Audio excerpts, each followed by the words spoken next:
या भावनेचं एवढं काम आहे आपल्या जीवनामध्ये. म्हणूनच आचार्यांनी सुद्धा असं म्हटलंय की भावहीन तो दैवहीन. या अर्थाने का विधीला जर जागृत ठेवायचं असेल तुमच्या जीवनात, नित्य कसो का नैमित्य कसो, तो भावाशिवाय स्थिर राहू शकत नाही. जरी व्यभिचारी असेल पण भाव फार महत्त्वाचा असतो आणि तो भाव म्हणजेच स्वामी सेवकत्वाचा भाव आहे. तो प्राप्त स्वरूपामध्ये ईश्वरीच्या जरी गेला तरी तो भाव सेवकत्वाचा जीवाच्या ठिकाणचा जायला नको आणि तो मूळ भाव आहे जीवस्वरूपीचा. आणि यासाठीच असलेलं हे ईश्वरीचं तत्त्वज्ञान आहे, ते उद्धारक तत्त्वज्ञान आहे आणि त्या माध्यमातून आज आपली ही ईश्वरीय परंपरा आहे. आज श्री गोविंद प्रभुबाबांचा होत आहे. तर वक्त्यांनी सांगितलं की वास्तविकामध्ये की श्री वर्धनस्थ पिढीमध्ये सुद्धा संपन्न होतो आणि कडाशी निवासी श्री बाबाजी खामणेकर बाबाजी यांच्या पिढीतही संपन्न होतो. अर्थातच श्री गोविंद प्रभूंचं असलेलं विशेषत्व त्या ठिकाणी प्रामुख्याने जाणवते की याच्याविषयी खिचपुरी काय आहे हे सुद्धा एक प्रकारचं एक कौतुक नवल असते काही लोकांना की खिचपुरी महोत्सव काय आहे. तर तिथं आमच्या पूर्व जे काही लीळाचरित्रकार आहेत यांनीच त्याचं वर्णन करून ठेवलेलं आहे का ती धान्याचा खिचू केला अवलंबित केलेली आहे किंवा अनुभवलेली आहे. 3 प्रकारचे धान्य ज्यामध्ये तांदूळ असावे, गहू असतात, काही ज्वारी असते आणि अशा प्रकारची ती गोड खीर तयार केली जाते आणि गोड पुऱ्या सुद्धा त्याच्यासोबत असतात.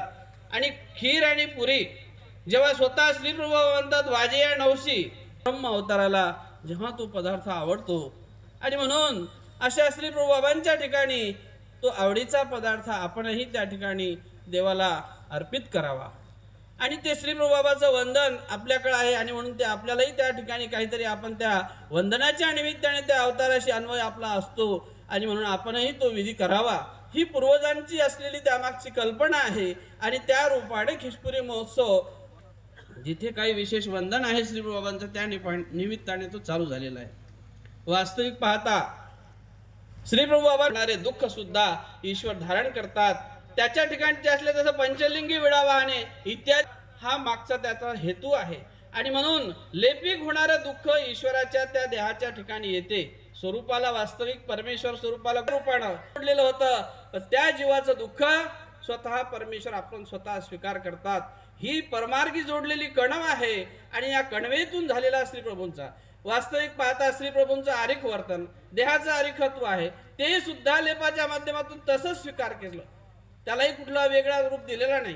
जो परमेश्वर होता दुसऱ्याला सौंदर्य देऊ शकतो. कुब्जिकी सारखी वाकलेली कुब्जिका तिला 16 वर्ष तरुण्य अवस्थेमध्ये तिला जर लावण्य केवळ जीवाचा झळंब आणि जीवाची कणव त्यामागे जर विशेष असेल तर निश्चित परमेश्वर एका जीवासाठी सुद्धा अशा प्रकारचे दुःख स्वीकार करतात आणि हे श्री प्रभू बाबांचं या अवताराचं जिवंत उदाहरण आपल्यासाठी आहे. आणि म्हणूनच आज या ठिकाणी जो झळंबून दुःखाच्या प्रत्येक अवतार पहा तुम्ही 12वेशी अवताराचं वर्णन आपल्या शास्त्रात आलेलं आहे पण प्रत्येक अवतार आपल्या दुःखाच्या अनुषंगाने वास्तविक पाहता ट्रेनचं एवढीच जायचं म्हणजे ते दुःखच आहे पण जीवाला अवर उद्धरण करायचं आहे. काही पर उद्धरण करतात आणि जीवाच्या हितासाठी ईश्वर सुद्धा जीवाला अस्थिपरी सांगतात आणि स्वतःही कुपरीचा स्वीकार करतात.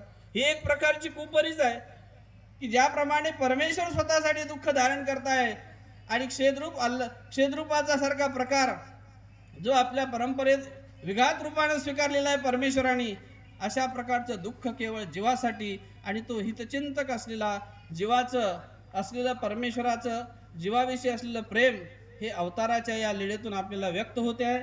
अशा श्री प्रभू बाबांच्या ठिकाणी नतमस्तक होऊन या निमित्ताने या 4थ्या अवताराची आठवण करून ज्यांनी हा सोहळा घडवून आणला ज्यामध्ये आम्हालाही या ठिकाणी 8-9 दिवसापासून या सेवेचा योग आलेला आहे. चक्रधर महाराज 5ही अवतार निश्चितच हे अदृष्ट संकल्पनेचं रूप आयोजकाच्या माध्यमातून सर्व सद्भक्तांना त्याचं साकार रूपानं दायपसाय प्राप्त हो असं सर्वज्ञांच्या श्रीचरणी नतमस्तक होऊन माझे 2 शब्द संपवतो. सर्वज्ञ श्री चक्रधर स्वामी व्यक्त करतो कारस पूजकांच्या वतीनं. खरं तर परमेश्वर असा नट धारण करत असतो.